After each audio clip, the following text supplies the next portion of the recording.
everyone and welcome back to Mariana Mas Books. My name is Mariana and today I am here with another Poetry Thursday. Today I am going to be reading a poem from the anthology We Are Not Your Metaphor, a disability poetry anthology edited by the Zoeglossia Fellows. Zoeglossia is a literary organization. As per the description from the book, Zoeglossia is a literary organization that is seeking to pioneer a new inclusive space for poets with disabilities. I am going to link the website for Zoeglossia in the description box if anyone is curious. And today I am going to be reading a poem by Elizabeth Theriot, who is a poet and essayist with Ehlers-Danlos syndrome. She advocates for reproductive justice with the Yellowhammer Fund, and she is currently writing a memoir, at least at the publication of this book, which I will put the year in the screen because I'm not sure when the book was published. And I will also link her website in the description box in case you want to check more of her work out.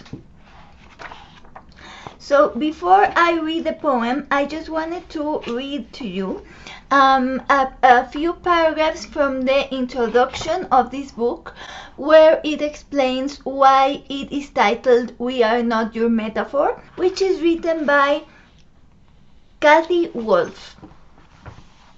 And it is called Metaphorically Speaking, and it's an excerpt from the first Zoeglossia keynote speech. Sometimes ableism is so embedded in our culture that it's hard to recognize that it's there. Getting people to be aware of it is like asking them to think about the air that we breathe in. It's subtle. It's often unconscious and not meant to be hurtful. Yet it often perpetuates untrue and demeaning images and stereotypes that can fester and, without conscious awareness, form misconceptions about disabled people. For poets, one example of this is the ableist metaphors used so often in poetry to describe disabilities or those of us with disabilities. How often have you read poems that use blindness as a metaphor for spiritual ignorance, unthinking faith, or moral failings? Or deafness used as a metaphor for isolation, aloneness, a failure to emotionally communicate. Think world of darkness, deaf ears, crippling rage. I don't want to come down too hard or too rigidly on this. Our language wouldn't be language without metaphors. I doubt that we could write poems without metaphors. Different poets have different takes on this. Some poets don't mind the metaphors. I sometimes try to reclaim these metaphors, to use metaphors in a way that is authentic to my disability.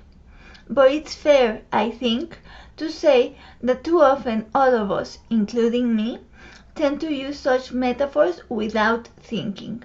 In my first Poetry Thursday video, I told you that I really like writing poetry and that I have taken a poetry class, a poetry writing class, etc. Ever since my first surgery 11 years ago, and ever since the beginning of this health journey that I sometimes mention in my videos, most of the poems I write have to do with this part of my life. Have to do with my health journey, have to do with being in the hospital, or with the recovery process, or with physical therapy. So a lot of the poems in this anthology really got me in a very visceral, personal way, and the poem that I'm going to share today is one of those poems. You know, poetry is a lot about context. If you don't understand the context in which a poem was written, or why it was written, or the themes around it, sometimes you don't get the poem. So I just want you to keep in mind that this is written by a poem with a disability, and she is writing about being disabled. So you get the whole message and the whole impact of the poem. The poem is called Take Me to Your Leader, and as I said, it is by poet Elizabeth Theriot. I want to need my body less. Yes, I'm ready.